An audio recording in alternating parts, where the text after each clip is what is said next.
Hello student, how are you? Welcome to our official YouTube channel. कैसे हैं आप सब लोग? तो अपन इस वीडियो के अंदर बात करते हैं फिजिक्स के इंपॉर्टेंट फॉर्मूला की। जैसे कि मैंने आपको बोला था कि मैं आपके लिए एक वीडियो लेकर आऊंगा जिसके अंदर फिजिक्स के जितने भी इंपॉर्टेंट फॉर्मूला होते हैं उसको अपन डिस्कशन करेंगे। उनके प्रूफ नहीं देखेंगे, लेकिन अपन उस फॉर्मूले को पढ़ेंगे। और कुछ फॉर्मूला अगर हार्ड होगा तो मैं उसको एक्सप्लेन भी करूंगा। ये बहुत ही इंपॉर्टेंट, जैसे कि मैंने आपको बोला, क्योंकि फिजिक्स एग्जाम में आपको मैक्सिमम मार्क्स लाना है, तो आप सारे फॉर्मूला करके जाओ। राइट। तो अपन कुछ फॉर्मूले की बात करते हैं। मोस्टली मैं सारे सारे फॉर्म जितने फॉर्मूले हैं उसके अंदर इंक्लूड कर रहा हूँ। तो ये फॉर्मूला ज़रूर पढ़ के जाना आपको एग्जाम से पहले, ठीक है? चलिए, सबसे पहला अपन देखते हैं कुछ फिजिकल कांस्टेंट है। उसमें सबसे इंपॉर्टेंट जो फिजिकल कांस्टेंट, ये मैंने लिस्ट दे दी आपको। इन सब के कांस्टेंट की डायमेंशन और यूनिट आपको पता होनी चाहिए, और उनकी वैल्यू भी कुछ हद तक पता होनी चाहिए। कई बार एग्जाम के अंदर इनकी वैल्यू नहीं दी होती है। तो ये सारे इंपॉर्टेंट कांस्टेंट है, इनको एक बार देख लेना। जैसे सपोज स्पीड ऑफ लाइट कितनी होती है, ये लिखी हुई है। प्लांक कांस्टेंट की वैल्यू क्या होती है? कई बार प्लांक कांस्टेंट की आप यूनिट पूछ लेगा तो जूल इंटू सेकंड होती है। ठीक है। Gravitation constant, Boltzmann constant, molar gas constant, Avogadro, एक रिडबर्ग कांस्टेंट, ये इंपॉर्टेंट है जिनका अपन भूल जाते हैं। बोल्ट्जमैन कांस्टेंट इंपॉर्टेंट है। ठीक है। फैराडे कांस्टेंट इंपॉर्टेंट है। मास ऑफ इलेक्ट्रॉन, ये सब पता होना चाहिए आपको, ठीक है ना? ये सारी सारी वैल्यू पता होनी चाहिए, उनकी जो यूनिट लिखी हुई है वो भी सब पता होनी चाहिए। मेरी बात समझ में आई? तो ये सारे इंपॉर्टेंट इन फॉर्मूलों को आप अपने हाथ से लिखोगे, ना कि स्क्रीनशॉट लोगे। अपने हाथ से लिखो सारे फॉर्मूले, ताकि एग्जाम में आपको याद रहे, ठीक है? चलिए, तो पहला ये कुछ कांस्टेंट थे जिनकी वैल्यू पता होनी चाहिए और उनकी यूनिट भी पता होनी चाहिए। तो ये फॉर्मूला फटाफट लिख लीजिए। नेक्स्ट फिर आता है मैकेनिक्स का। तो मैकेनिक्स सबसे पहले अपन लेते हैं वेक्टर। वेक्टर में कौन कौन से इंपॉर्टेंट फॉर्मूला होते हैं? देखो, वेक्टर को नोटेशन कैसे करते हैं। अगर कोई वेक्टर ऐसा है तो उसको ए एक्स आई प्लस ए वाई जे प्लस ए जेड कैसे करते हैं। उसका मैग्नीट्यूड कैसे निकालते हैं? मैग्नीट्यूड सिंपल से, आगे मुझे निकालना 2i plus 3j plus 4k का मैग्नीट्यूड निकालना, तो कैसे निकालेंगे? 2 का स्क्वायर प्लस 3 का स्क्वायर प्लस 4 का स्क्वायर। मैग्नीट्यूड कभी भी नेगेटिव नहीं हो सकता, जीरो हो सकता है जब जीरो आई हो। डॉट प्रोडक्ट आपको पता ही हो कैसे निकालते हैं, क्रॉस प्रोडक्ट, ये सब कुछ पता है। तो वेक्टर का बेसिक चीज़ आपको पता होनी चाहिए। सेकेंड ये चीज़ बता, दो वेक्टर अगर परपेंडिकुलर तो ए डॉट बी जीरो होता है, और अगर पैरेलल है तो ए क्रॉस बी जीरो होता है। आगे बात में ये आप चीज़ें लिख लीजिए, ये वेक्टर के अंदर इतनी चीज़ें ध्यान रखनी है। आगे देखिए, काइनेमेटिक्स का पार्ट। काइनेमेटिक्स का इंपॉर्टेंट फॉर्मूला, काइनेमेटिक्स में सबसे इंपॉर्टेंट फॉर्मूला आता है एवरेज एंड इंस्टेंटेनियस एवरेज। तो एवरेज क्या होता है? डेल्टा आर अपॉन डेट टी, और इंस्टेंटेनियस होता है D R by D T. देखो दोनों में मतलब समझा देता हूँ। जैसे मान लो कि आप ए गए, ये बी गए, ये सी गए। इस ए की बी में आपकी 30 मीटर डिस्टेंस थी, फिर यहाँ 40 मीटर थी। ठीक है। तो और यहाँ पर मान लो टाइम आपने 10 मिनट लिया, 10 सेकेंड ले लेते हैं जो भी टाइम, और यहाँ ले लिया 20 सेकेंड। ठीक है। और आपको बोला एवरेज वेलोसिटी क्या होगी? V average. वी एवरेज होता है सिंपल सा total distance upon total time. तो यहाँ पर टोटल डिस्टेंस कितनी होगी? 70। टाइम कितना लगा? 30। तो ये आपको एक तरह से वी एवरेज आ गया। अलग अलग तरीके से एवरेज वी एवरेज निकाल सकते हैं अपन। कई बार डिस्टेंस अलग। इंस्टेंटेनियस में क्या होता है? जैसे आपको वी ऐसे दिया होगा, जैसे मान लो 3t स्क्वायर प्लस 40 दिया हो, और आपको जैसे एक्स दिया हुआ है, तो आपको पूछेगा बताओ ये निकालो, इसका वी इंस्टेंटेनियस निकालो। तो D x by D T बोलो या D R by D T. अगर डी आर दो, D R by D T कितना आएगा? इसका डिफरेंस करने पर 60 प्लस 4। तो डिफरेंशिएट करने पर जो निकलता है उसको बोलते हैं इंस्टेंटेनियस बोलते हैं। क्लियर? फिर मैकेनिकल एनर्जी क्या होती है? मैकेनिकल होती है potential energy plus kinetic energy, sum जो होता है वो मैकेनिकल एनर्जी होती है। ये हमेशा कंजर्व रहेगी तब जब आपके फोर्स कंजर्वेटिव नेचर होंगे, ठीक है? फिर पावर, पावर का फॉर्मूला याद रखना है। पावर का फॉर्मूला होता है वर्क अपॉन टाइम, और ये वाला फॉर्मूला बहुत इंपॉर्टेंट है, याद रखना कि पावर जो होती है पी इंस्टेंटेनियस होती है, एफ और वी का क्या होता है? डॉट प्रोडक्ट होता है, ये याद रखना। पावर एक आपकी स्केलर क्वांटिटी है, याद रखना, ठीक है? ये सब चीज़ें जो मैं बताई वो सबसे लिखते रहो बस। अगला देखो, काइनेमेटिक्स में आगे देखिए कि ये इक्वेशन याद रखनी है, motion in straight line with constant. ये तीन इक्वेशन याद रखनी है, इस पर एक क्वेश्चन आता है, ठीक है ना? तो ये तीनों याद होनी चाहिए। रिलेटिव वेलोसिटी होती है, आपको पता है वी ए बी इक्वल को ये होता है। प्रोजेक्टाइल मोशन आपको पता है, प्रोजेक्टाइल मोशन की ये सारे फॉर्मूले आपको याद रखने हैं। बेसिकली ये तीनों फॉर्मूले बहुत इंपॉर्टेंट, ठीक है? मैं बताता हूँ टाइम क्या होता है। यहाँ से यहाँ जाने में जो टाइम लगेगा, यहाँ से यहाँ जाने में टाइम जो लगेगा उसको टाइम बोलते हैं। रेंज ये होती है, एच आपकी मैक्सिमम हाइट होती है, ठीक है? तो इस टाइप के क्वेश्चन एओ के अंदर आ सकता है। ये एओ के फॉर्मूला बेस्ड क्वेश्चन आ जाते हैं एओ में कि आर अगर मैक्सिमम है तो बताओ एच की वैल्यू क्या होगी, ऐसे करके क्वेश्चन आ जाते हैं। तो ये ध्यान रखना, आप ये सारा फॉर्मूला आपको पता होना चाहिए। ओके, चलिए आगे देखते हैं। देखिए न्यूटन लॉ ऑफ फ्रिक्शन, फटाफट इसका फॉर्मूला देख लीजिए। सबसे पहले लीनियर मोमेंटम पूछे तो पी बराबर क्या होता है? M B. पी जो होता है वो आपकी कैसी क्वांटिटी की? वेक्टर क्वांटिटी होती है, ठीक है? न्यूटन फर्स्ट लॉ क्या है? इनर्शियल फ्रेम, याद रखना है, इस पर क्वेश्चन आया हुआ है। न्यूटन सेकंड लॉ क्या है? मोमेंटम का, एफ इक्वल टू क्या होता है? याद रखना, F equal to D P by D. Momentum में चेंज होता है वो क्या होता है? फोर्स के इक्वल होता है। Newton third law action reaction का है, फ्रिक्शन फोर्स क्या होता है, ये म्यू एस इंटू एन। देखो दो टाइप के म्यू होते हैं फ्रिक्शन कांस्टेंट, म्यू एस और म्यू, इसको बोलते हैं काइनेटिक, इसको बोलते हैं स्टैटिक। तो जो एफ स्टैटिक होता है मैक्सिमम वो होता है mu S into N, F kinetic होता है म्यू के इंटू एन। ठीक है, ब्रेकिंग एंगल का फॉर्मूला याद रखना, ये फॉर्मूला कई बार एकदम सीधे से डायरेक्ट क्वेश्चन पूछ लेते हैं, टेन थीटा की वैल्यू क्या आएगी, तो ब्रेकिंग एंगल होता है V square upon R G square.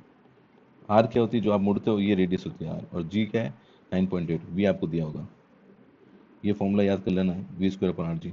Centripetal force सबको पता है, ये फॉर्मूला याद कर लेना। सूडो फोर्स, ये सारे जितने भी फॉर्मूला बता रहा हूँ ये वेरी इंपॉर्टेंट है, इसको याद कर लेना है। V minimum, minimum speed of complete vertical circle, minimum speed of formula याद रखना। एल क्या होगा, लेंथ ऑफ जो भी धागा आप लोगे उसकी लेंथ होगी, और टॉप पे कितनी होगी, ये वाली रूट जी एल।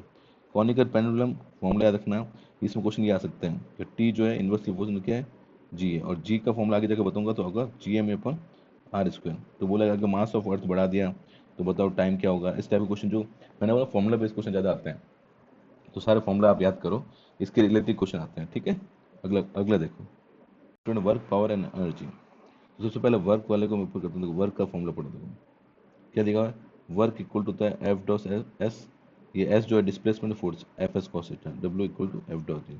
अगर फोर्स और डिस्प्लेसमेंट में 90 डिग्री एंगल है तो वर्क क्या हो जाएगा, वर्क हो जाएगा जीरो। ठीक है, काइनेटिक एनर्जी पता है, ये फॉर्मूला मेरे को पता है, ये आपको फॉर्मूला पता है, ये रिलेशन याद कर लो, पी स्क्वायर अपॉन 2m जो होता है वो काइनेटिक एनर्जी होती है, तो पी कितना आ जाएगा, रूट ऑफ 2m इंटू के, ये मॉडर्न फिजिक्स में काम आएगा। ठीक है, पोटेंशियल एनर्जी इसका फॉर्मूला ये होता है, कंजर्वेटिव ये याद कर लो, एम जी एच हाफ के एक्स स्क्वायर, इस पर क्वेश्चन आए हुए हैं।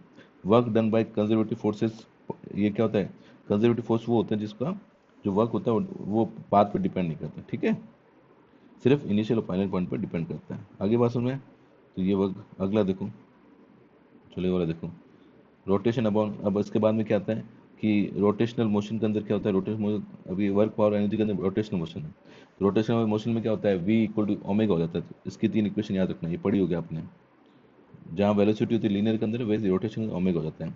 Moment of inertia very very important, ये जितने मोमेंट ऑफ इनर्शिया रखे हैं मैंने याद करके जाना, रिंग का इतना होता है, इसका इतना होता है, शेल का इतना होता है, स्पेयर का इतना होता है, रॉड का इतना होता है, होलो का इतना होता है, सॉलिड का इतना होता है, रेक्टेंगुलर, ये सारे के सारे आपको याद करके जाना है। अब इसमें थ्योरम होती है, थ्योरम ऑफ पैरेलल एक्सिस क्या होती है, अगर पैरेलल निकालना, जैसे मान लो मुझे रिंग का दिया हुआ, जैसे यहाँ पर आप देखो रिंग का कितना है एम आर स्क्वायर, रिंग का इसके रेस्पेक्ट में दिया एम आर स्क्वायर, और मुझे इसके पैरेलल में एक लाइन ड्रॉ करके पूछ ले कि ये रेडियस आर इधर कितना होगा, तो क्या करेंगे एम आर स्क्वायर तो प्लस प्लस ये डिस्टेंस कितनी तो एम इंटू ये भी डिस्टेंस आर है, तो आर स्क्वायर, इसका आर बाई टू में पूछ सकता है, इधर भी पूछ सकता है, तो मैंने क्या करा पैरेलल वाली थ्योरम लगा दी।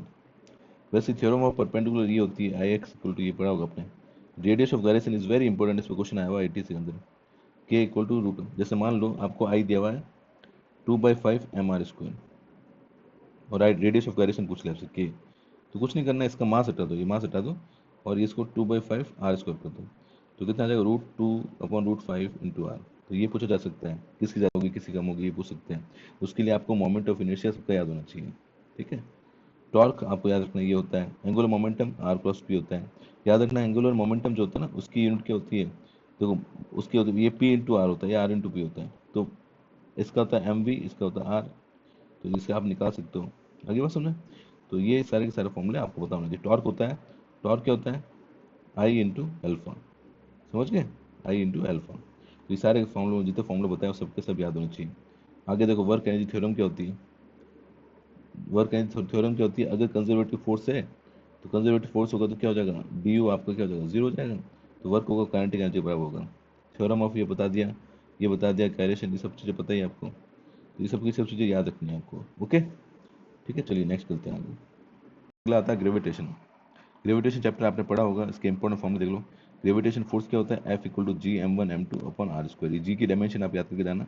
पोटेंशियल एनर्जी होती है U equal to minus G M M into R. ठीक है, ग्रेविटेशन एक्सीलरेशन है, इस पर एक क्वेश्चन आया गया था 80 के अंदर, G equal to G M E upon R square, इसकी वैल्यू थी 9.8 and it does not depend on the mass of the particle. Okay, it depends on the mass of the earth and radius of the earth. ठीक है, ये question आया था। Variation of object, ये याद रखना फॉर्मूला कि डेप्थ पे जाने पर जी क्या होता है, कम होता है, और हाइट पे जाने पे भी कम होता है, लेकिन ज़्यादा कम कहाँ होता है, तो यहाँ पर -2h आ रहा है या -h आ रहा है, ज़्यादा कम कहाँ होता है, variation of G with height से ज़्यादा होता है डेप्थ के कंपेयर में, ये फॉर्मूले के हिसाब से, ये याद रख के जाना, ये बिल्कुल याद रखना। कि पोल का जी जो होता है इक्वेटर से ज़्यादा होता है। Effect of earth rotation on apparent weight, तो याद रखना कि ये M G dash equal to M G something घटता है, इसका मतलब कम होगा। ऑर्बिटल वेलोसिटी याद रखना root G M upon R. Escape velocity question आया हुआ है, कितना होता है root two G M upon R, उसकी वैल्यू तो 11.2 किलोमीटर पर आवर। और इनमें उसमें रेशियो पूछ सकता है, तो देखो उसमें क्या होगा, ये रूट टू टाइम्स होती है बस। केपलर्स लॉ, तीनों ये लॉ बहुत इंपॉर्टेंट है। फर्स्ट लॉ क्या है, इलेप्टिक ऑर्बिटर होता है। सेकंड क्या है, एरिया वेलोसिटी कांस्टेंट होती है। थर्ड क्या है, T square proportional to A cube. तो इनमें किसी भी एक क्वेश्चन आ सकता है, मेरे ख्याल से ये फॉर्मूला क्लियर हो गया, ठीक है, ये नोट करो।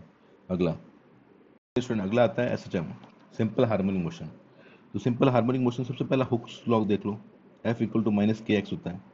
यहाँ पर आपको के की डायमेंशन पूछी जा सकती है, ये याद रखना। एक्सेलरेशन क्या होता है, बहुत इंपॉर्टेंट फॉर्मूला ध्यान रखना। एक्सेलरेशन होता है D two X upon D T square equal to minus K M X, है ना।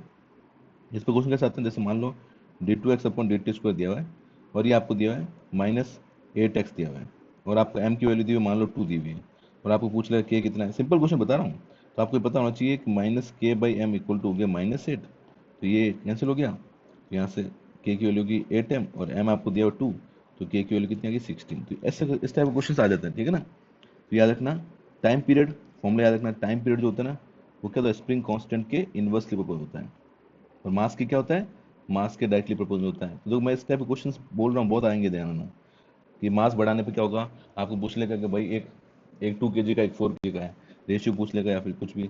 तो इस टाइप क्वेश्चन, डिस्प्लेसमेंट का फॉर्मूला एसएचएम का A sine omega T plus five five होता है। देखो वेलोसिटी का, ये वेलोसिटी का फॉर्मूला, इसको डिफरेंस करने पर ये फॉर्मूला याद करके दाना, ये वाला वेरी इंपॉर्टेंट। पोटेंशियल एनर्जी का ये फॉर्मूला याद करके दाना। काइनेटिक एनर्जी का तो पता ही है आपको, टोटल एनर्जी होती है kinetic plus potential energy. Simple pendulum याद रख के जाना, ये formula T equal to 2 pi root of L upon G, मतलब जितना लंबा लेंथ होगा टाइम पीरियड उतना ज्यादा होगा। अब क्वेश्चन कैसे आ सकता है इसमें, देखो आपको पता है जी जो होगा वो होता है G M E upon R square. वो बोल देगा मास ऑफ अर्थ 2 टाइम्स कर दिया, रेडियस ऑफ इतना कर दिया, तो पता टाइम। मैं बोल रहा हूँ इजी क्वेश्चन भी आते हैं, ऐसे क्वेश्चन गलत मत करके आ जाना, ठीक है ना। अपने होशियारी के नहीं दी तो हमारे लिए बहुत कुछ भी नहीं है, वो नहीं है, तो ऐसे गलत मत करके आ जाना। फिजिकल पेंडुलम का ये होता है, याद रखना जाना। टॉरिज्म पेंडुलम का ये होता है। स्प्रिंग का क्वेश्चन आया था, याद रखना स्प्रिंग इन सीरीज। अब होता क्या है, दो स्प्रिंग है, अगर स्प्रिंग ऐसे लगाई हुई हो तो उसको बोलते हैं सीरीज पैटर्न, ये तो पता ही होगा। और स्प्रिंग अगर पहले लगाई हो, आपको पता ही होगा, ऐसे करके लगाई हो ऐसे करके, तो उसको बोलते हैं पैरेलल, जैसे रेजिस्टेंस होता है। तो याद रखना ये स्प्रिंग इन सीरीज होती है ना, तो 1/k net equal to k1 + k2 होता है। मतलब कहने का मतलब कि मान लो ये 2 दिया हुआ 4 दिया, तो उसकी कैलकुलेशन क्या होगी, 1/2 + 1/4 इक्वल टू 1/k नेट, है ना। सॉल्व कर लेंगे। लेकिन अगर आपको पैरेलल में दिया हो तो दोनों को ऐड कर लेना है। तो ये चीज याद रखना कि पैरेलल और सीरीज का फॉर्मूला क्या होता है ना। उसके बाद आता है superposition of two SHM. Simple harmonic दो मोशन है, उनको दोनों को सुपरपोज कर दिया, तो याद रखना ये फॉर्मूला है, ये फॉर्मूला। और नेट जो ए होता है ये तो हमेशा एक ही फॉर्मूला होता है, √A1² + A2² + 2, और ये वाला फॉर्मूला याद रखना है, ठीक है ना, दोनों के बीच एंगल निकालने का। तो ये सारा एसएचएम आपको पता होना चाहिए, इसमें से एक दो क्वेश्चन बनेंगे, ठीक है। अगला देखो, अगली हेडिंग डालो स्टूडेंट, प्रॉपर्टीज ऑफ मैटर, ठीक है ना। प्रॉपर्टीज ऑफ मैटर डालो, इसमें एक एक फॉर्मूला मैं जूम करके बताता हूँ। सबसे पहला फॉर्मूला याद करो, ऑफ रिजिडिटी। तो फॉर्मूला याद करो, मॉडुलस ऑफ रिजिडिटी होता है F/A delta L upon L, ठीक है। डेल्टा एल अपॉन एल ये क्या होता है, डायमेंशनलेस होती है, ठीक है। फिर आपका ये दिया हुआ है, जो modulus of rigidity beta equal to -v dp/dv n equal to F/a theta, ये तीनों याद करके जाना। कंप्रेसिबिलिटी का फॉर्मूला याद रखना, compressibility k equal to 1/b होती है। पॉइजन का रेशियो वेरी इंपॉर्टेंट है, एनसीईआरटी बुक में देख लेना, बहुत सारे पॉइजन रेशियो दिया हुआ है। जैसे आपके क्वेश्चन आते हैं ना कि क्यूरी टेम्परेचर, वैसे पॉइजन रेशियो क्वेश्चन आते हैं। तो एनसीईआरटी के अंदर जिसके भी पॉइजन रेशियो दिए हुए हैं वो सारे पढ़ लेना, ठीक है। Elastic energy half into stress into strain into volume होता है, ठीक है। सरफेस टेंशन क्या होता है, F/L, इसकी यूनिट याद रखना। फोर्स की होती है न्यूटन, न्यूटन अपॉन मीटर, ठीक है ना, ये याद रख के जाना। सरफेस एनर्जी, एनर्जी सारी एनर्जी की जो डायमेंशन होती है सेम होती है। एक्सेस प्रेशर ये याद रख के जाना कि सोप का प्रेशर होता है 4S/R और इसका होता है 2S/R, where S is surface tension, ठीक है। सारी चीजें फॉर्मूला बता रहा हूँ। कैपिलरी क्या होता है, कैपिलरी मतलब पानी का ऊपर चढ़ना, ठीक है ना। इसका फॉर्मूला होता है H = 2S cos θ/R ρg। Raw क्या है, रॉ है डेंसिटी ऑफ वाटर। जी क्या है, जी आपको पता ही है। आर मतलब रेडियस, सब चीज़ें आपको दी होगी। हाइड्रोस्टेटिक प्रेशर याद रखना रॉ जी एच, ये फॉर्मूला याद रखना, रॉ जी एच होता है हाइड्रोस्टेटिक प्रेशर होता है। बियॉन्ड सी फोर्स क्या होता है, ये याद रख कर जाना। ये सारे फॉर्मूले equation continuity is very important, a1 v1 equal to a2 v2। कहने का मतलब ऐसे क्वेश्चन आते हैं कि ये 2 मीटर स्क्वायर है, यहाँ वेलोसिटी 4 दी हुई है, यहाँ वेलोसिटी 2 दी हुई है, एरिया पूछ ले तो याद रखना a into two equal to 4 into 2, ऐसे करके याद रखना है। बर्नौली इक्वेशन क्वेश्चन आ चुका है, बर्नौली इक्वेशन पर ये इक्वेशन याद करके जाना, p प्लस आम, ठीक है। टेरिसल इक्वेशंस रूट टू जी याद करके जाना, ये विस्कोस वाला याद करके जाना। Stokes law F equal to 6 pi R नीटा वी, नीटा मतलब होता है विस्कोसिटी, है ना। फिर ये वाली इक्वेशन याद करके जाना है। ये क्वेश्चन देख लो, पिछली बार 80 के अंदर सेम टू सेम आ गया था। ये फॉर्मूला पूछ लेते हैं, पिछली बार उससे पिछली बार आया था, सीधा फॉर्मूला पूछ लेता है। टर्मिनल वेलोसिटी, ये वाला फॉर्मूला याद कर लेना। तो ये सिर्फ फॉर्मूला आपको जरूर याद करके जाना है। अभी पूरा डिटेल में मैंने बता नहीं सकता, लेकिन आपको सिर्फ क्या करना है, फॉर्मूला आपको पढ़े, आपने पहले पढ़े होंगे, सिर्फ फॉर्मूला याद करके चलो, 3-4 बार लिखो, फॉर्मूला सारे याद हो जाएंगे। आगे बात समझे। तो इसमें से मुझे लगता है कि ये क्वेश्चन बनने की उम्मीद है। तो ये सारे फॉर्मूला लिख लो अपने हाथ से और उसको याद कर लो, ठीक है। चलो अगला देखो, स्टूडेंट वेव्स। तो वेव्स की सबसे पहले जनरल इक्वेशंस ऑफ वेव की बात करते हैं। तो जो जो चीज़ें बता रहा हूँ सारी इंपॉर्टेंट चीज़ें पहले पढ़ लो। जनरल इक्वेशन ऑफ वेव्स क्या होती है, ये लिख लो, d2y upon D X square equal to 1 upon V square d2y upon D T square. अब छोटा सा क्वेश्चन कैसे आ सकता है, आपसे बोल दिया d2y upon D X square, यहाँ दे देगा आपको 1/25 दे देगा, और आपको बोल देगा d2y upon D T square, और आपको पूछेगा वेलोसिटी कितनी, तो कंपेयर करना है। V square equal to 25, V equal to 5। देखो वैसे तो इजी क्वेश्चन होते हैं, आप बोलोगे सर इतने इजी भी आएंगे, आते हैं ऐसे क्वेश्चन, ठीक है। और ये हम जैसे होशियार स्टूडेंट के ही गलत होते हैं, क्योंकि हम लोगों को लगता है कि हम तो कर ही लेंगे, हमको सब आता है। अगला फॉर्म में देखो, नोटेशन, एम्पलीट्यूड क्या है, ए, फ्रीक्वेंसी ये, wavelength lambda, period time T होता है, angular frequency omega, wave number के, याद रखना वेव नंबर इंपॉर्टेंट है, क्वेश्चन आया था पिछली बार भी। टी इक्वल टू होता है 1 अपॉन फ्रीक्वेंसी या फिर 2 pi by omega. V equal to होता है फ्रीक्वेंसी इंटू लैम्डा। के जो होता है वो होता है 2 पाई बाई लैम्डा, ठीक है। इसकी यूनिट क्या होती है, के की, याद रखना के की यूनिट होती है मीटर यूनिवर्स, क्योंकि लैम्डा की होती है metre. Progressive wave travelling with speed V, देखो ये याद रख लेना कि जो आपका y जो होता है वो फंक्शन किसका होता है, t का भी होता है, x का भी होता है, v का भी होता है, ठीक है। आगे क्वेश्चन में, अब यहाँ पर ध्यान रखना, अगर पॉजिटिव x होगा तो यहाँ माइनस एक्स आएगा, और यहाँ पॉजिटिव x होगा तो कहने का मतलब अगर पॉजिटिव x लिखा हो तो जो वेव जो होगी नेगेटिव में जा रही होगी। प्रोग्रेसिव साइन वेव क्या होती है, पढ़ लो ये, प्रोग्रेसिव साइन वेव होती है y equal to A sine K X minus omega T. इस पर पिछली बार भी क्वेश्चन आया था, सीधे सीधे याद कर लो कि ये होती है k का मतलब क्या होता है 2 pi by lambda, wave number याद रखना, ठीक है। इसको आप ऐसे चेंज भी कर सकते हो, किसी फॉर्म में लिखी हो सकती है, इस पर एक क्वेश्चन बहुत शानदार बन सकता है। आगे बात ठीक है। चलो अगला देखो, अगला देखिए वेव्स इन स्ट्रिंग, देखिए ध्यान से देखना, वेव्स इन स्ट्रिंग, तो स्ट्रिंग के अंदर वेव चल रही है, ये स्ट्रिंग आपने इसको खींचा ऐसे करके वेव चल रही है। तो सबसे पहले speed of waves on string with mass T, and ये दिया हुआ है, तो टी इक्वल टू होता है, याद रख लेना ये फॉर्मूला याद रख लेना, रिलेशन याद रख लेना, बहुत इंपॉर्टेंट है, ठीक है। सेकेंड, जो ट्रांसमिटेड पावर होती है, अगर स्ट्रिंग को आपने तो पावर कितनी होगी, तो याद रखना 2 pi square mu V A square V square, ठीक है। y1 होता है आपका ये, y2 होता है, इन दोनों को मिलाओगे तो इक्वेशन आपको पता ही है, ये आप ध्यान रखना। इसके अंदर आप चाहो तो ये पूछ सकते हो कि सर ये क्या क्या चीज़ होती है, देखो म्यू जो होगा वो आपका क्या होगा, यूनिट लेंथ हो गया, मास पर यूनिट लेंथ हो गया, ए आपका एम्पलीट्यूड हो गया, वी वेलोसिटी हो गई, ठीक है, और पाई की वैल्यू तो आपको पता ही है। तो ये सब चीज़ें आपको ध्यान रखनी है, क्लियर। अब आ जाओ स्टैंडिंग वेव पे, स्टैंडिंग वेव, ये फॉर्मूला आपको याद रखना है। स्टैंडिंग वेव में याद रखना है कि इक्वेशन होती है, ये इक्वेशन होती है, इन दोनों को प्लस करोगे तो ये इक्वेशन आएगी, ठीक है। अब आपको याद रखना है कि इस तरीके से वेव चलती है, आपको पता होना चाहिए ये लैम्डा बाई 4 होता है, ये पूरा लैम्डा बाई 2 होता है, ये लैम्डा बाई 4 होता है। तो अब देखो ये सब पढ़ा होगा आपने, string fixed at both ends, अगर फिक्स किया हुआ तो क्या होता है, ये पूरा पूरा लैम्डा बाई 2 होता है, lambda by 2 lambda by 2। Boundary condition y equal to ये सिर्फ आपको याद करना है। अलाउड फ्रीक्वेंसी, फ्रीक्वेंसी का फॉर्मूला याद कर लेना, ठीक है। फंडामेंटल हार्मोनिक्स क्या होता है ये याद कर लेना, फंडामेंटल फर्स्ट हार्मोनिक क्या होता है 1/12 रूट टी बाई म्यू होता है, ठीक है। इसको अगर डिटेल में पढ़ा था लेकिन इतना टाइम नहीं है। सेकेंड ओवरटोन, फिफ्थ हार्मोनिक क्या होता है ये याद रखना, ये थोड़ा सा पढ़ोगे तो आपको पता चल जाएगा। फिर ये इसमें ओपन ऑर्गन पाइप होता है, जो ओपन होते हैं, ओपन में क्या होता है कि ऊपर खुला हुआ मिलता है, तो इसके ये फॉर्मूले याद कर लेना। रेजोनेंस कॉलम इंपॉर्टेंट, ये देख लेना। डॉपलर इफेक्ट का ये फॉर्मूला बहुत इंपॉर्टेंट, डॉपलर इफेक्ट पढ़ लेना ढंग से, बेसिकली ये करना है, ये वाला चैप्टर पूरा ही पढ़ लेना, वेव्स इन स्ट्रिंग थोड़ा सा देख लेना, बाकी इस फॉर्मूले से बाहर कुछ मिल जाएगा। ये देख लेना, 1 एंड पे होगा तो ये होगा, अब आपने थोड़ा पढ़ा होगा तो याद रख लेना, सोनोमीटर का ये फॉर्मूला याद रख लेना, ये वेरी इंपॉर्टेंट है, इस पर क्वेश्चन आते हैं। बस फ्रीक्वेंसी याद रखना, 1 फ्रीक्वेंसी का बस फॉर्मूला याद रख लो। तो फ्रीक्वेंसी क्या होती है, n/2l root T by mu. ठीक है, टी के प्रोपोर्शनल होती है, म्यू के इन्वर्स प्रोपोर्शनल होती है, एल के इन्वर्स प्रोपोर्शनल होती है। तो ये बस फॉर्मूला याद रख लेना। ठीक है, मैं सिर्फ फॉर्मूले बेस पे वीडियो बना रहा हूँ, तो इसलिए मैं ज़्यादा फॉर्मूले पे कंसंट्रेट कर रहा हूँ। मे भी आपने ये सब चीज़ें पढ़ी हो, अब किसी स्टूडेंट नहीं पढ़ी हो तो मुझे कमेंट कर देना, तो मैं एक अलग से इसका सेक्शन ले लूँगा। बाकी ये सारे फॉर्मूले बहुत इंपॉर्टेंट हैं, इसको समझ समझ के पढ़ना, काफ़ी काम आएंगे। ठीक है, अगला देखो, वेव ज़्यादा साउंड वेव्स के इंपॉर्टेंट फॉर्मूले पढ़ लेते हैं। सबसे पहले डिस्प्लेसमेंट वेव जो होती है उसकी इक्वेशन होती है, ये इक्वेशन होती है। ठीक है, प्रेशर वेव की इक्वेशन ये हो जाएगी। स्पीड ऑफ साउंड वेव याद रखना, लिक्विड के अंदर बीटा बाई रो, ठीक है, सॉलिड के अंदर gamma by rho, young young constant बताया था आपको मैंने, और ये गामा पी बाई रो, ये तीनों याद रखना। इंटेंसिटी का फॉर्मूला याद रख लो, ये बहुत इंपॉर्टेंट है। ठीक है, उसके बाद में स्टैंडिंग लॉन्गिट्यूड, दो टाइप की वेव होती है, लॉन्गिट्यूड और ट्रांसवर्स, पता होगा आपको। बाकी ये फॉर्मूला आपने उसके अंदर पढ़ लिया पहले ही, वेव के अंदर अगर वो सब चीज़ आती है तो आ जाएगी आपसे। ये इंटेंसिटी का फॉर्मूला बहुत इंपॉर्टेंट है, इस पर क्वेश्चन जरूर आता है। ठीक है, आई मैक्सिमम क्या होती है, आई मिनिमम क्या होती है, ये सारे फॉर्मूले याद करके जाना। फ्रिंज विड्थ क्या होती है, ऑप्टिकल विड्थ क्या होती है, इंटरफेरेंस क्या होती है, जैसे इंटरफेरेंस साउंड वेव में भी होता है।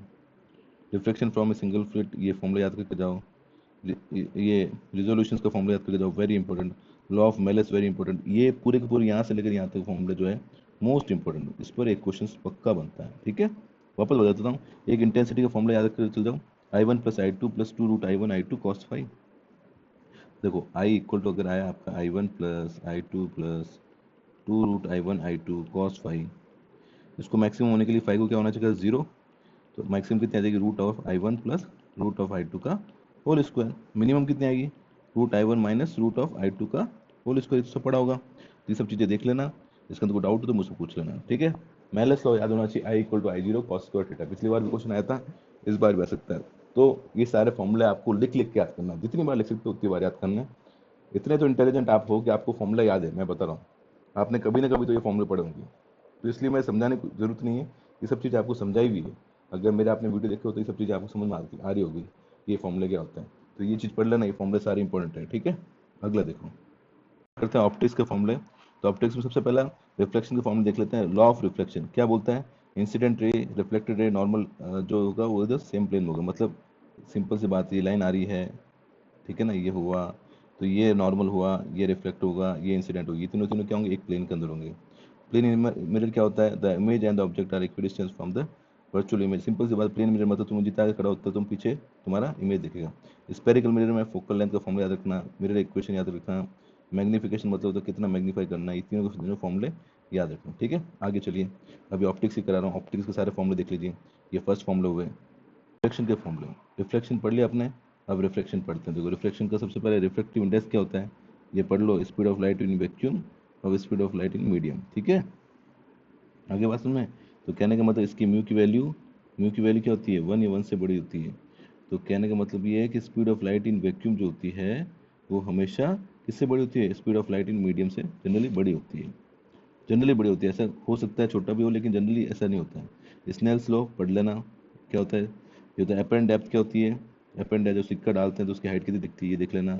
क्रिटिकल एंगल देख लो, ये बहुत इंपॉर्टेंट है, TIR पढ़ लेना, क्रिटिकल एंगल इंपॉर्टेंट है। डेविएशन बाय प्रिज्म एक फॉर्मूला ये पढ़ लो, mu equal to sine A plus delta M/2, ये याद रख लो, ये इक्वेशन। वैसे इस पर क्वेश्चन कम ही आएंगे, लेकिन आपको सिर्फ फॉर्मूला याद करके जानना है। ठीक है, लेंस मेकर फॉर्मूला बहुत इंपॉर्टेंट है, ये पढ़ के चल जाना, AO के अंदर आ सकता है। लेंस फॉर्मूला ये याद करके जाना। Power of the lens very important, power of the lens AO के अंदर क्वेश्चन आ सकता है, 1/f। टू थिन लेंसेज उसकी फोकल लेंथ क्या होती है, ये फॉर्मूला इंपॉर्टेंट है, याद करके जाना। तो ये हुआ रिफ्लेक्शन के फॉर्मूले।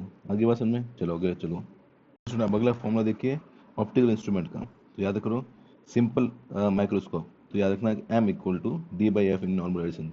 ये इतना इंपॉर्टेंट नहीं है, इंपॉर्टेंट क्या बताता हूँ, रिजॉल्विंग पावर याद कर लो, ये इंपॉर्टेंट है। ठीक है, रिजॉल्विंग पावर इसकी भी याद कर लो, 1/Δt, ये दोनों इंपॉर्टेंट है, रिजॉल्विंग पावर के क्वेश्चन आते हैं। ठीक है ना, तो 1/Δd, ये आपको म्यू आपको सब कुछ दिया होगा, आपको निकालना है। तो रिजॉल्विंग पावर के दोनों फॉर्मूले याद कर लेना, ऑप्टिकल इंस्ट्रूमेंट का, वेरी वेरी इंपॉर्टेंट।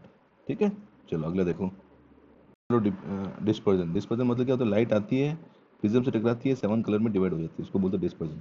उसकी कॉची इक्वेशन सबसे पहले याद कर लो, ये म्यू जो होता है रेफ्रेक्टिव इंडेक्स होता है, उसका फॉर्मूला निकालने का। Dispersion with small a and mean deviation पूछे तो ये फॉर्मूला होता है, एंगुलर डिस्पर्जन पूछे तो ये फॉर्मूला होता है। ये दोनों फॉर्मूला आप याद करके जाना। डिस्पर्सिव पावर पूछे, वेरी वेरी इंपॉर्टेंट, इसको थोड़ा डिटेल में पढ़ के जाना, मतलब कहने का मतलब बुक से मैं बता रहा हूँ कौन कौन से फॉर्मूला इंपॉर्टेंट है। डिस्पर्शन विदाउट डेविएशन, ये फॉर्मूला पढ़ के जाना, ये इतना इंपॉर्टेंट नहीं है, लेकिन ये इंपॉर्टेंट है, ये इंपॉर्टेंट है। डेविएशन विदाउट डिस्पर्जन, सिर्फ ये फॉर्मूला करके जाओ, ताकि आपको सिर्फ जनरल चीज़ें पता हो। इसको इतना ज़्यादा प्रूफ करके बताऊंगा तो बहुत बहुत टाइम लगेगा। सिर्फ आप फॉर्मूला देख कर जाओ, जो फॉर्मूला समझ में नहीं आ रहा बुक को खोलो, थोड़ा खुद मेहनत करो कि उसके अंदर क्या क्या चीज़ें होती है, क्या क्या चीज़ें होती है, आप पढ़ोगे तो आपको याद हो जाएगा। बस मैं ये बता रहा हूँ कि फॉर्मूला इंपॉर्टेंट कौन कौन से हैं। ठीक है, अगला देखो आपने heat and thermo. Heat and thermo में जो सबसे पहला इंपॉर्टेंट फॉर्मूला आता है, ये एओ के लिए इंपॉर्टेंट है। अगर आपको पूछे फ़ारेनहाइट, डिग्री सेल्सियस और केल्विन के अंदर रिलेशन पूछे तो ये याद कर जाना स्टूडेंट, बहुत काम आएगा। एक क्वेश्चन इसमें से आता है। आइडियल गैस इक्वेशन किसको नहीं पता, पीवी इक्वल टू एनआरटी होती है, सबको पता है, याद करके जाना। वंडरवॉल इक्वेशंस याद कर लो, ये बहुत इंपॉर्टेंट है। वंडरवॉल इक्वेशन, ए और बी की वैल्यू पूछी जाती है, या फिर ए और बी का डायमेंशन पूछा जाता है। थर्मल एक्सपेंशन, 3 टाइप के थर्मल एक्सपेंशन होते हैं, इनके बीच में रिलेशन याद करके जाना, ये फॉर्मूला याद करके जाना। Relation is very important. ये thermal stress of material F upon A by delta L upon L, ठीक है। ये सारे फॉर्मूले लिख लो, सारे इंपॉर्टेंट फॉर्मूले हैं। अगला देखो, इसी के अंदर अभी हीट एंड थर्मो के फॉर्मूले सारे देखते हैं अपन, यहाँ तक नोट करो। थर्मो में आगे फॉर्मूला देखो।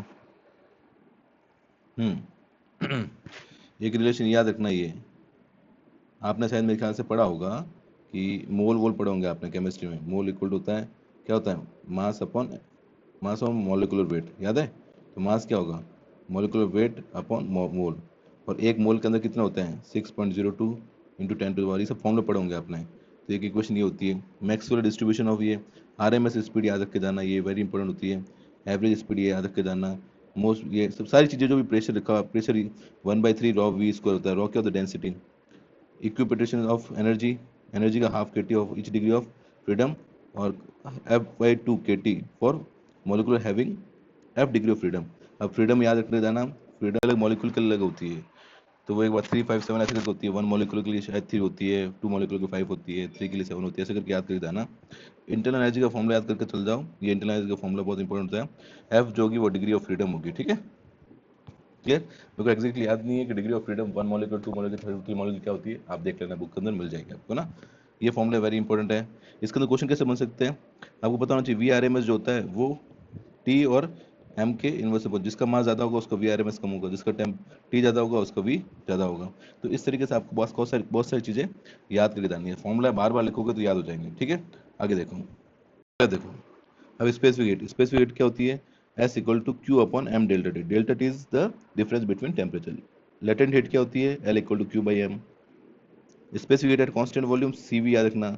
सी पी माइनस सी वी होता है, वो आर गैस कांस्टेंट होता है, ये भी याद रखना। C P upon C V equal to क्या होता है, गामा एडियाबैटिक जो होता है वो प्रोसेस, वो अपन पढ़ेंगे आगे। ये स्पेसिफिक कांस्टेंट टेम्परेचर याद रखना, सी पी हमेशा सी वी से बड़ा होता है। Relation between C P M and C, ये याद रख के जाना, एओ के क्वेश्चन है ये। रेशियो ऑफ स्पेसिफिक हीट्स याद रखना, गामा होता है।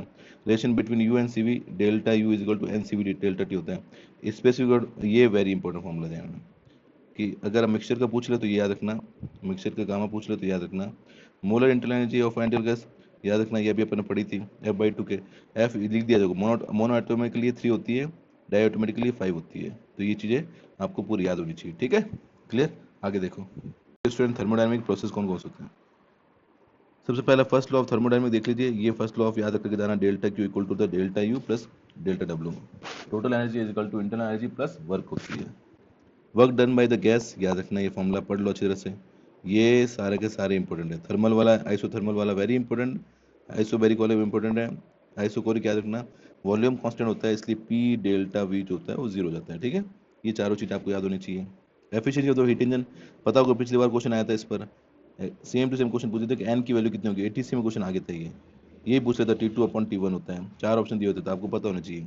कोफिशिएंट ऑफ परफॉर्मेंस रेफ्रिजरेटर, ये फॉर्मूला याद कर लेना, ये इस पर क्वेश्चन आ सकता है। एंट्रोपी क्वेश्चन आता है एंट्रोपी पर। एडियाबैटिक प्रोसेस क्या होता है, delta Q equal to zero हो जाता है, याद रखना। PV gamma equal to constant, तो एडियाबैटिक पढ़ लेना। इनमें से कुछ ना कुछ क्वेश्चन आना जितने मैं फॉर्मूला बता रहा हूँ सारे पढ़ के जाना स्टूडेंट, ठीक है। आगे देखो ये स्टूडेंट, इलेक्ट्रोस्टैटिक्स एंड मैग्नेटिज्म। तो सबसे पहले इलेक्ट्रोस्टैटिक्स कर लेते हैं अपन, Coulomb's law. F equal to क्या होता है, K Q one Q two upon R square. आपको पता होगा के की वैल्यू 9 इंटू 10⁻⁹ होती है। इलेक्ट्रिक फील्ड का फॉर्मूला, 1 सेकेंड, हाँ, इलेक्ट्रिक फील्ड का फॉर्मूला आप देख लीजिए। इलेक्ट्रिक फील्ड का फॉर्मूला ये होता है K Q upon R square. Electrostatic energy का होता है minus K Q one Q two upon R. Electrostatic potential V equal to 1/4 pi epsilon Q upon R. Dipole का फॉर्मूला, ये सारे फॉर्मूले वेरी वेरी इंपॉर्टेंट, सारे फॉर्मूला आपको याद होने चाहिए, ठीक है। ये फॉर्मूला लिख लीजिए। आगे चलिए इसके electric field and magnetic field के। Electric flux very important, phi equal to E dot D S होती है। इस पर एक क्वेश्चन आ सकता है स्टूडेंट। गाउस लॉ सबने पढ़ा है, मैंने पढ़ाया भी है गाउस लॉ क्या होता है। फील्ड ऑफ यूनिफॉर्मली, सारे फॉर्मूले आप याद करके जाना। जितने भी फॉर्मूले देख रहे हो उसको जूम करके बता देता हूँ, आपने पढ़े भी होंगे इलेक्ट्रोस्टैटिक के। ये फॉर्मूले पढ़ के चल जाओ, काफ़ी काम हो जाएगा।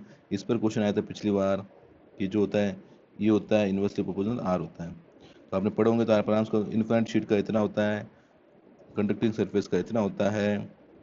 उसके बाद में आगे गैल्वेनोमीटर को एमीटर की तरह यूज़ करें तो आई जी जी इक्वल टू ये रिलेशन होता है, सबको पता है। गैल्वेनोमीटर, ये चीज़ याद करके जाना गैल्वेनोमीटर का। चार्जिंग ऑफ कैपेसिटर, ये फॉर्मूला जरूर याद करके जाना है। फॉर्मूले सारे पढ़ के जाना है, मतलब एक्सपोनेंशियल डिक्रीज होता है या बढ़ता है। डिस्चार्जिंग ऑफ कैपेसिटर याद करके जाना। Time constant T equal to R C. एक ये पेल्टियर इफेक्ट होता है, इसका ये फॉर्मूला याद करके जरूर जाना। Delta H upon delta Q होता है, याद करके जाना।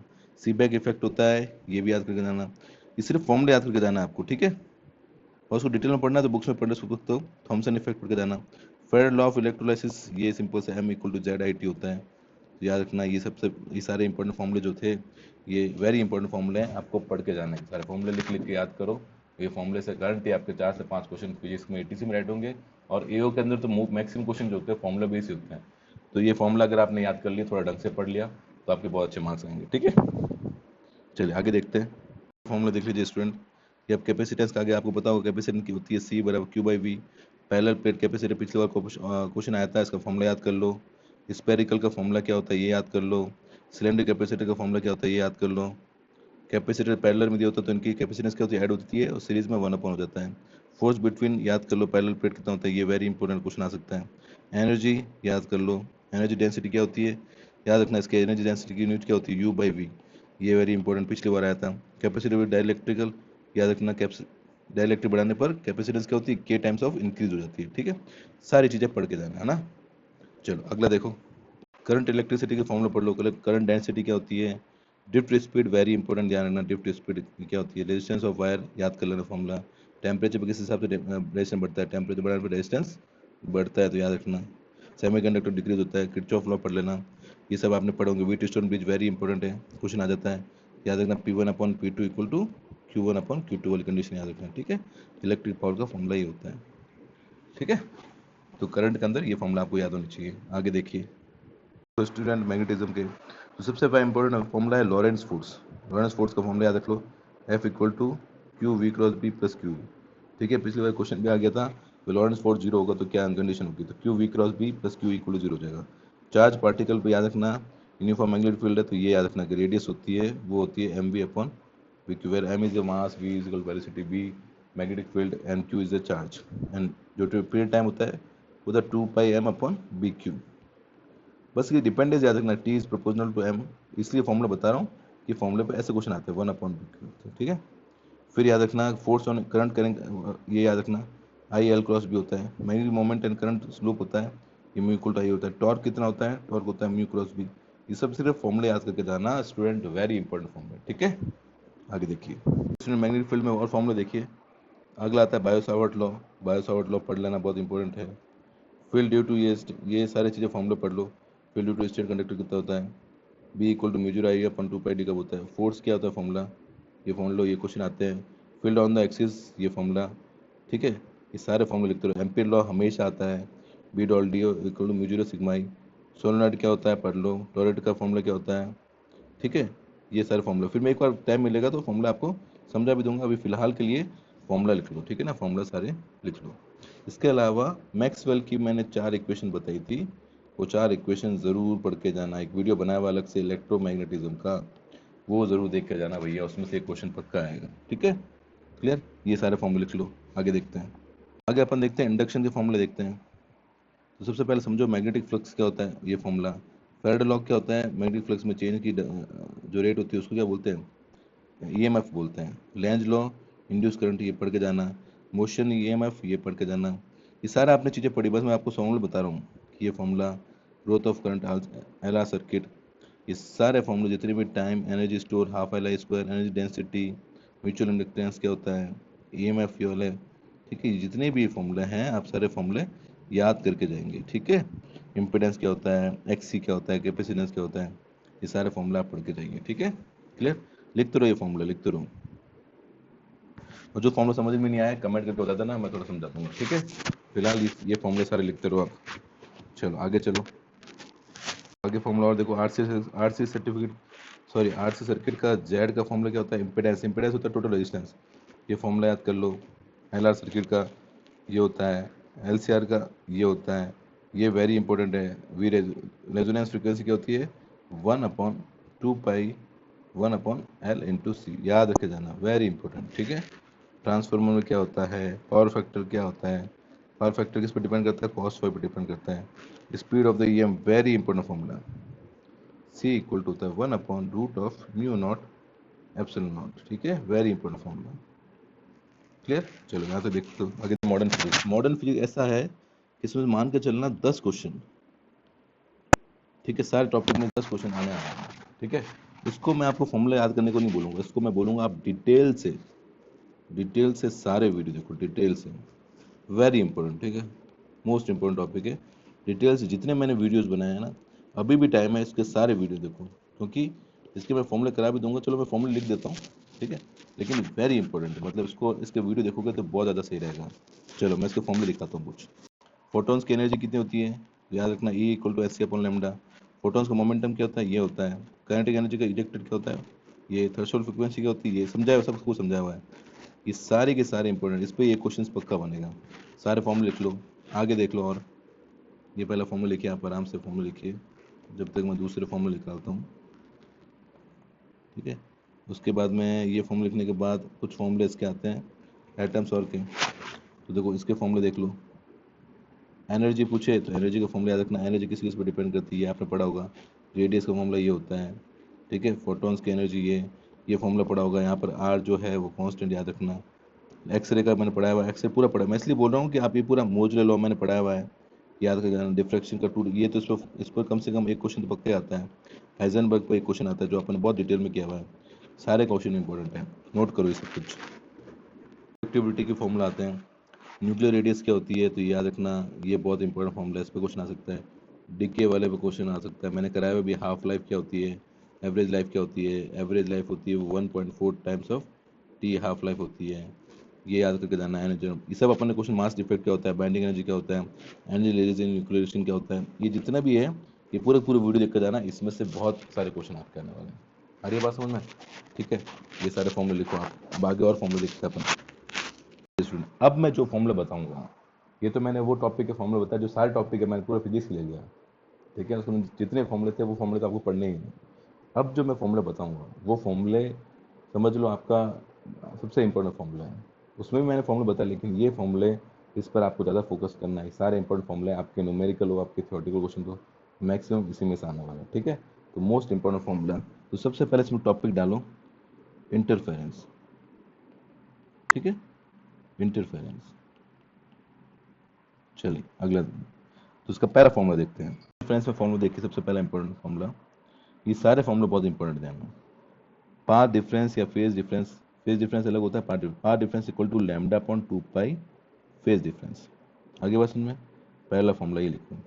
Coherence length and coherence time के बीच में रिलेशन क्या होता है, delta L equal to C delta T, ठीक है। अगला देखो, आई का फॉर्मूला याद रखना, आई कितना होता है, I1 plus I2 plus 2√I1/2, ठीक है, ये फॉर्मूला याद रखना है।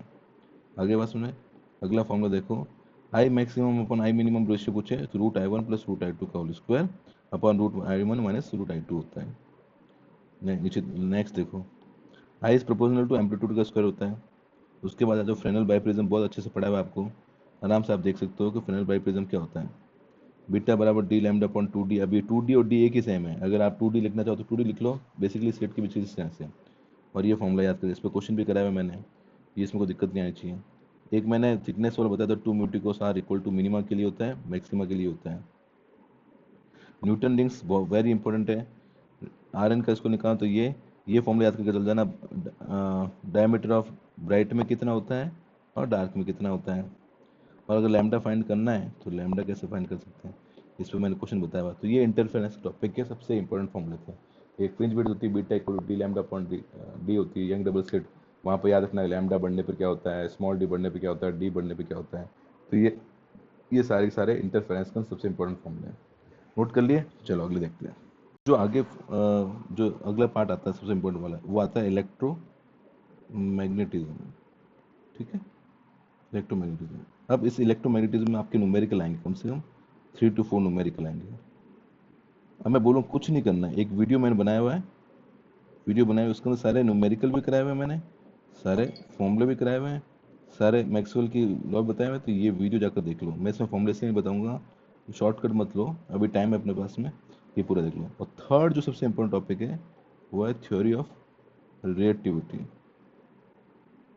ठीक है, इसके 3 फॉर्मूले 3-4 फॉर्मूले बताते हैं, वीडियो जाकर देख लो। मोस्ट इंपॉर्टेंट, क्योंकि छोटा टॉपिक इसलिए मैं इसके फॉर्मूले लिखाऊंगा नहीं, क्योंकि 3-4 फॉर्मूले इसलिए ज़्यादा लिखाऊंगा नहीं, ये बहुत इंपॉर्टेंट है। थ्योरी ऑफ रिलेटिविटी सब लोग पढ़ के जाना, कम से कम मान के चलना कि 2-3 क्वेश्चन आएंगे। और मॉडर्न फिजिक्स के फॉर्मूले याद करने से अच्छा है कि आप इसके जाकर वीडियो देख लो। तो फॉर्मूले वैसे मतलब वही वापस रिपीट होंगे, मैंने लगभग सारे फॉर्मूले बता दिए हैं। और इंटरफेरेंस के कुछ एक्स्ट्रा फॉर्मूले थे वो अपन ने कर लिए। और ये जाकर इलेक्ट्रोमैग्नेटिज्म और थ्योरी ऑफ रिलेटिविटी और मॉडर्न फिजिक्स, अभी आज भले 5 घंटे लगे, ये सारे वीडियो देख लो, क्योंकि इसके अंदर मैं फॉर्मूला बताऊंगा तो अभी राइट नहीं होंगे, इसके अंदर ट्रिकी क्वेश्चंस आते हैं। तो ट्रिकी क्वेश्चंस के लिए आपको वीडियो जाकर देखना पड़ेगा, वीडियो देख लो एक बार, आपके कॉन्सेप्ट क्लियर हो जाएंगे। ठीक है, तो ये थे फॉर्मूले, मतलब मोस्ट प्रोबेबली सारे फॉर्मूले करा दिए मैंने, जितने फॉर्मूले हो सकते हैं उतने फॉर्मूले करा दिए। जो एक्स्ट्रा इंपॉर्टेंट टॉपिक था मैंने उसका वीडियो बनाया हुआ है, तो अब इससे कुछ बाहर जाएगा नहीं। ये चीज़ें फॉर्मूले देख लो प्लस वीडियो देख लो, आपका फिजिक्स का पोर्शन काफ़ी हद तक क्लियर हो जाएगा। ठीक है, आगे बात समझ में। चलिए, तो होप ये वीडियो आपको अच्छा लगा होगा। अगर अच्छा लगा तो उसको लाइक शेयर सब्सक्राइब जरूर करना है। Thank you so much for watching this video.